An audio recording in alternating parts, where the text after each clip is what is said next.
আমরা এই জিলহজ মাসের প্রথম 10 দিনে মাত্র 10টি আমল যদি করতে পারি, তাহলেই আমরা আল্লাহ তাআলার তরফ থেকে খাইর এবং বারাকা হাসিল করতে পারবো ইনশাআল্লাহ। কয়টি আমল করব আমরা? 10টি আমল। নাম্বার 1, 1 নাম্বার হচ্ছে যারা কুরবানি করবেন, কুরবানি দেওয়ার নিয়ত করেছেন, জিলহজ মাসের চাঁদ উদিত হলে নখ এবং চুল ইত্যাদি কাটবেন না। ইবনে মাজাহ হাদিস বর্ণিত হয়েছে আন উম্মে সালামাহ আনিন নবী সাল্লাল্লাহু আলাইহি ওয়াসাল্লাম قال من راى هلال ذي الحجه واراد ان يضحي فلا ياخذن من شعره ولا من اظفاره। উম্মে সালামা রাদিয়াল্লাহু আনহা এই হাদিসটি বর্ণনা করেছেন। নবী করিম সাল্লাল্লাহু আলাইহি ওয়াসাল্লাম বলেছেন, তোমাদের মধ্যে যেই ব্যক্তি জিলহজ মাসের চাঁদ দেখবে এবং কুরবানি করার ইচ্ছে করবে, নিয়ত করবে, কুরবানি করার ইচ্ছে যারা করবে, কুরবানির নিয়ত যারা করবে, জিলহজ মাসের চাঁদ দেখার পর থেকেই যেন সে আর নখ এবং চুল ইত্যাদি না কাটে, অর্থাৎ হাত পায়ের নখ, চুল, দাড়ি এবং শরীরের অবাঞ্ছিত অংশের পশম যেন না কাটে। কুরবানি দাতা যারা রয়েছেন, এটি আপনাদের জন্য সবচাইতে গুরুত্বপূর্ণ আমল।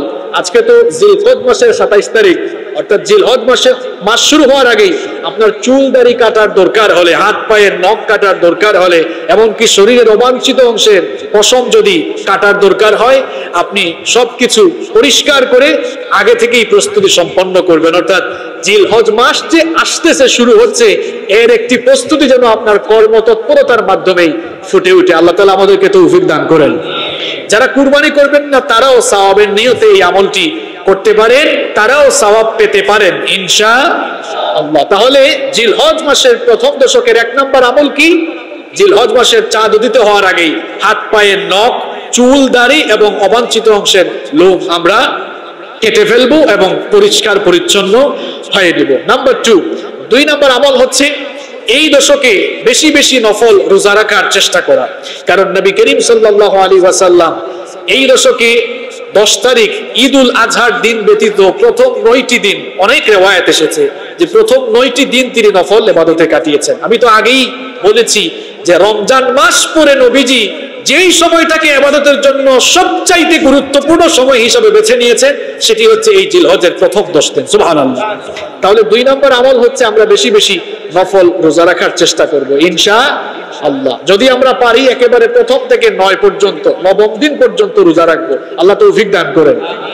দেখেন নাসাইতে হাদিস বর্ণিত হয়েছে, আরবাউল লাম ইয়াকুন ইয়াদাউহুন্না নবী সাল্লাল্লাহু আলাইহি ওয়াসাল্লাম। 4টি আমল নবীজি কখনোই ছেড়ে দিতেন না। কয়টা আমল? এই 4টা আমল নবীজি কখনো ছাড়তেন না, এগুলো তার নিয়মিত আমল ছিল। 1 নাম্বার সিয়াম আশুরা, আশুরার রোজা। 2 নাম্বার হচ্ছে ওয়াল আশর, ইয়ানি আশরু যিল হজ্জা, জিলহজের প্রথম 10 দিনের রোজা। এরপরে 3 নাম্বার হচ্ছে ওয়া সালাসাতা আইয়ামিন মিন কুল্লি শাহর, প্রত্যেক মাসের 3 দিন আইয়ামে বীদ, অর্থাৎ 13, 14, 15 তারিখের রোজা। আর 4 নাম্বার আমল হচ্ছে ওয়ার রাকাতাইনি ক্বাবলাল গাদা, ফজরের আগের 2 রাকাত সুন্নাত। এই 4টা আমল নবীজি কখনোই ছাড়তেন না। তার মধ্যে একটি গুরুত্বপূর্ণ আমল হচ্ছে জিলহজ মাসের প্রথম দশকের নফল সিয়াম। এজন্য আসুন এই 9টি দিন, ঈদের দিন ছাড়া বাদবাকি 9টি দিন আমরা নফল সিয়ামের মাধ্যমে কাটাই। আল্লাহ আমাদেরকে তৌফিক দান করেন। বিশেষ করে আরাফার দিনের রোজাটা আমরা যেন ছেড়ে না দেই। আরাফা দিবসের রোজা যেন আমরা ছেড়ে না দেই, কারণ আরাফা দিবসের রোজা এটি অত্যন্ত ফজিলতপূর্ণ। মুসলিম শরীফের বর্ণনায় হাদিস এসেছে, রাসূল করিম সাল্লাল্লাহু আলাইহি ওয়াসাল্লাম বলেছেন, সিয়ামু ইয়াউমি আরাফাতা আহতাসিবু আলাল্লাহি আন ইউকাফিরা সানাতাল্লাতী ক্বাবলাহু ওয়াস সানাতাল্লাতী বা'দাহু। রাসূল করিম সাল্লাল্লাহু আলাইহি ওয়াসাল্লাম বলেছেন, আরাফা দিবসের রোজার ব্যাপারে আমি ধারণা রাখি এর মাধ্যমে আল্লাহ তাআলা আমার পূর্ববর্তী এবং পরবর্তী বছরের গুনাহগুলো মাফ করে দিবেন। অর্থাৎ আরাফা দিবসের রোজা যারা রাখবে, আল্লাহ তাআলা তার বিগত বছরের এবং সামনের বছর, তাহলে কয় বছর হইল? 2 বছরের গুনাহগুলো আল্লাহ মাফ করে দিবেন। সুবহানাল্লাহ। মুহাদ্দিসিনে কেরাম বলেছেন, এখানে যে গুনাহের কথা বলা হয়েছে সেগুলো হচ্ছে সগীরা গুনাহ। অর্থাৎ যে ব্যক্তি আরাফা দিবসের রোজা ঈমান, তাকওয়া এবং সওয়াবের নিয়তে রাখবে, বিশুদ্ধ নিয়তে যারা এই আরাফা দিবসের রোজা রাখবে, আল্লাহ তাআলা তার বিগত বছরের এবং সামনের বছরের সমস্ত সগীরা গুনাহ মাফ করে দিবেন। সুবহানাল্লাহ। তবে কোন কোন মুহাদ্দিসিনে কেরাম বলেছেন যে কেউ যদি তাওবা করে, বিশুদ্ধ নিয়তে তাওবা করে এরপরে যদি সে এই আরাফা দিবসের রোজা রাখে তাহলে সগীরার পাশাপাশি কবিরা গুনাহ থেকেও সে পরিত্রাণ পেতে পারে ইনশাআল্লাহ। এখন এখানে একটি প্রশ্ন রয়েছে, আমরা যে আরাফার দিবসের রোজা রাখবো সেটি কোন দিনে রাখবো?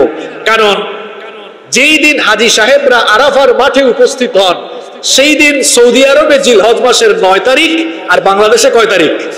8 তারিখ। তাহলে প্রশ্ন হচ্ছে আমরা আরাফার দিবসের রোজা কোন দিন রাখবো? এ ব্যাপারে আলেমদের মধ্যে দুটি মত পাওয়া যায়, উলামায়ে কেরামদের দুটি মত পাওয়া যায়। এই দুটি মতই হচ্ছে আলেমদের ইজতিহাদ তথা গবেষণালব্ধ মতামত।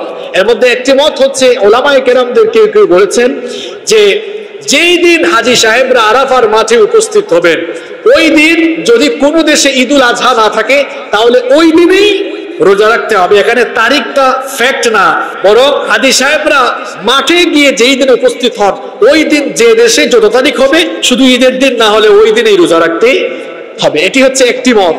আর দ্বিতীয় আরেকটি মত হচ্ছে আলেমদের কেউ কেউ বলেছেন যে না, যেহেতু আরাফার দিবস এটি জিলহজ মাসের 9 তারিখের সাথে সম্পর্কিত, সুতরাং হাজী সাহেবরা যেই দিন আরাফার মাঠে উপস্থিত হবেন ওই দিন কোন দেশে যদি জিলহজ মাসের 9 তারিখ না হয় তাহলে ওই দেশের মানুষ ওই দিন রোজা রাখবে না, অর্থাৎ তার দেশে যেদিন 9 তারিখ হবে সেই দিনে সে রোজা রাখবে। তাহলে আরাফা দিবসের রোজার ব্যাপারে কয়টা মত পাওয়া গেল?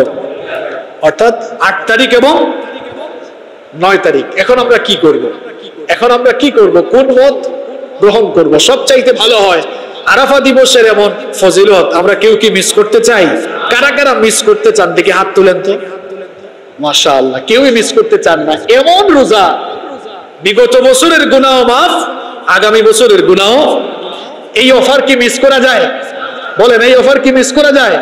তাহলে এই অফার যেন মিস না হয় সেজন্য সবচাইতে ভালো হয় আমরা 8 তারিখেও রোজা রাখবো, 9 তারিখেও রোজা রাখবো। তাহলে আর আরাফা দিবসের বরকত আমাদের কাছ থেকে ছুটে যাওয়ার কোনো অবকাশ নাই। তাহলে আমরা প্রত্যেকেই 8 তারিখেও রোজা রাখবো, 9 তারিখেও রোজা রাখবো ইনশাআল্লাহ।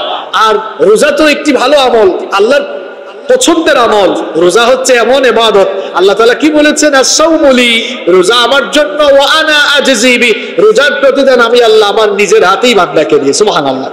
আর অন্য হাদিস থেকে জেনেছি যে জিলহজ মাসের প্রথম 10 দিন আল্লাহর নবী নফল সিয়াম পালন করতেন।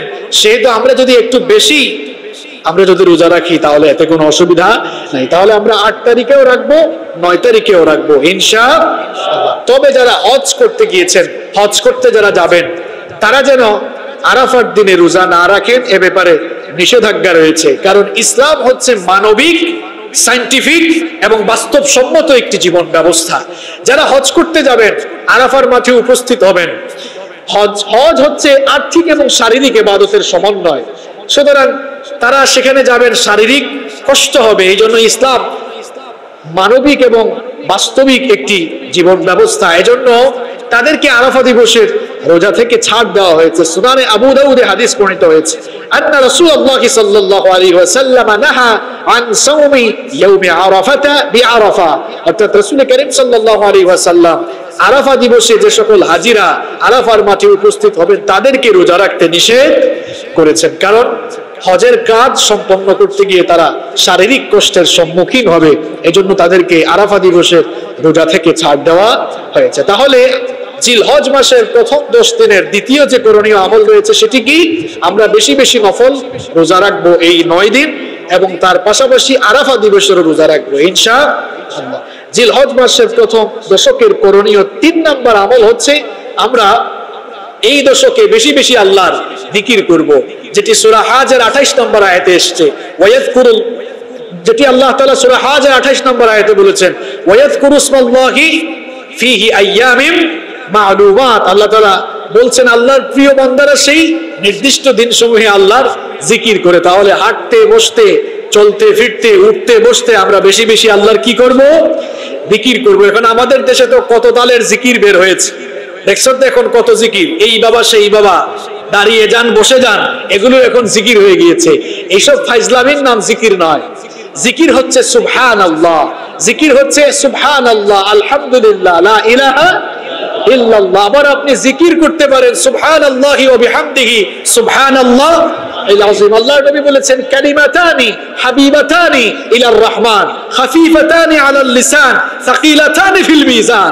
আল্লাহর নবী বলেছেন দুটি বাক্য আল্লাহর কাছে অতি পছন্দনীয়, এই দুটি বাক্য উচ্চারণ করা মানুষের জন্য সহজ, কিন্তু এই দুটি বাক্যের মর্যাদা এত বেশি, এগুলোকে যদি মিজানের পাল্লায় রাখা হয় মিজানের পাল্লা পর্যন্ত ভারী হয়ে যায়। সেই জিকিরগুলো কি? সুবহানাল্লাহি ওয়া বিহামদিহি সুবহানাল্লাহিল আযীম। তাহলে এই দশকে আমরা বেশি বেশি আল্লাহর কি করব? জিকির করব ইনশাআল্লাহ। নাম্বার 4, 4 নাম্বার করণীয় আমল হচ্ছে বেশি বেশি তাওবা ইস্তেগফার এবং দোয়া করব।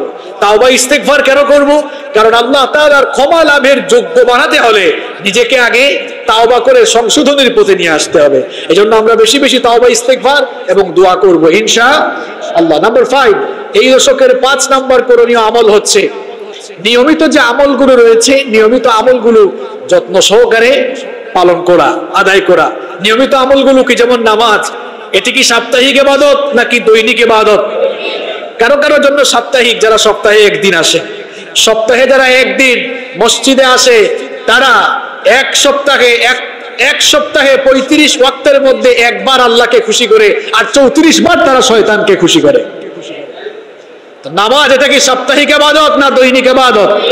5 নাম্বার করণীয় আমল হচ্ছে নামাজ তো সবসময় আদায় করব। এই দশকের যেহেতু আলাদা ফজিলত রয়েছে সেহেতু আরো গুরুত্ব সহকারে এই দশকে নামাজগুলো যেন তাকবীরে উলার সাথে আমরা আদায় করতে পারি, আল্লাহ তৌফিক দান করেন। পাশাপাশি নফল ইবাদত, নফল সালাত, নফল সিয়াম, কোরআন তেলাওয়াত, দান সদকা, এই সকল ভালো ভালো আমল আমরা বেশি বেশি করার চেষ্টা করব ইনশাআল্লাহ।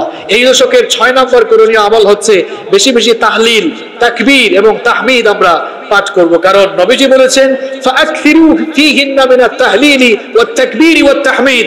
এই দশকে এই 10 দিন তোমরা বেশি বেশি তাকবীর, তাহমিদ এবং তাহলিল পাঠ করো। তাহলিল কি?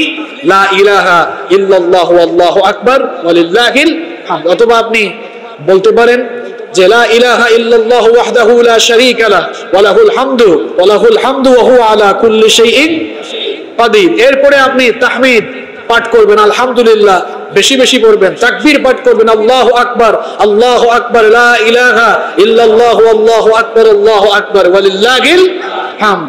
হাদিসের মধ্যে এসেছে আল্লাহর নবীর সাহাবীরা এই 10 দিন এই সকল জিকির আজকার, তাসবিহ, তাহলিল এগুলো তারা এত বেশি করতেন, কেউ কেউ বাজারে ছুটে যেতেন। বাজারে গিয়ে উচ্চ কণ্ঠে, যেমন আবু হুরায়রা রাদিয়াল্লাহু আনহুর ব্যাপারে, আব্দুল্লাহ ইবনে ওমর রাদিয়াল্লাহু আনহুমার ব্যাপারে বর্ণনা এসেছে যে এরা বাজারে গিয়ে উচ্চ কণ্ঠে তাকবীর দিতেন। সাহাবীদের আমলের সাথে আপনার আমার আমল আসুন তো একটু মিলাই। জীবনে কোনোদিন কি এই 10 দিনের মধ্যে কোনো একটা দিনও বাজারে গিয়ে আমরা তাকবীর দিয়েছি? তারা বাজারে গিয়ে উচ্চ কণ্ঠে তাকবীর দিয়েছেন কেন? যেন মানুষেরা সতর্ক হয়, মানুষ যেন জানতে পারে এই 10 দিন হচ্ছে কার জিকিরের দিন, কার জিকিরের দিন। এই আমলগুলো আমরাও করার চেষ্টা করব ইনশাআল্লাহ। এই দশকের 7 নম্বর করণীয় আমল হচ্ছে যাদেরকে আল্লাহ তাআলা তৌফিক দিয়েছেন তারা হজ এবং উমরা সম্পন্ন করবেন। যেহেতু বৈশ্বিক সংকট, মহামারীর কারণে আমাদের দেশ থেকে এবং পৃথিবীর বিভিন্ন দেশ থেকে হাজী সাহেবরা হজে যেতে পারেন নাই, এই আমলটি আমাদের জন্য এবছর না হলেও এটিও এই দশকের একটি গুরুত্বপূর্ণ করণীয় আমল। নাম্বার 8 নাম্বার হচ্ছে তাকবীরে তাশরিক দেওয়া। আইয়ামে তাশরিকের দিনগুলোতে, অর্থাৎ জিলহজ মাসের 9 তারিখ ফজরের নামাজ থেকে জিলহজ মাসের 13 তারিখ আসরের নামাজ পর্যন্ত মোট 23 ওয়াক্ত নামাজে প্রত্যেক নামাজের পরে তাকবীর পাঠ করা উচ্চকণ্ঠে। পুরুষরা উচ্চকণ্ঠে পাঠ করবে আর মহিলারা আস্তে আস্তে পাঠ করবে। সেটা কি? আল্লাহু আকবার, লা ইলাহা ইল্লাল্লাহু আল্লাহু আকবার ওয়ালিল্লাহিল হামদ। আল্লাহু আকবার 2 বারের ব্যাপারেও রিওয়ায়াত এসেছে, 3 বারের ব্যাপারেও রিওয়ায়াত এসেছে। দুটি শুদ্ধ, যে কোনো একটি আমল করা যাবে, কোনো অসুবিধা নাই। নাম্বার 9 নাম্বার হচ্ছে এই দশকের 10ম দিনে অর্থাৎ জিলহজ মাসের 10 তারিখে ঈদুল আজহার, ঈদের দিনের সুন্নাতগুলো পালন করা। তবে দুঃখজনক হলেও সত্য, আমরা অনেক সময় সুন্নত পালন করতে গিয়ে ফরজের কোনো খবর থাকে না। মানে অবস্থা যেন এমন লুঙ্গি খুলে মাথায় পাগড়ি বাঁধার মতো অবস্থা আর কি।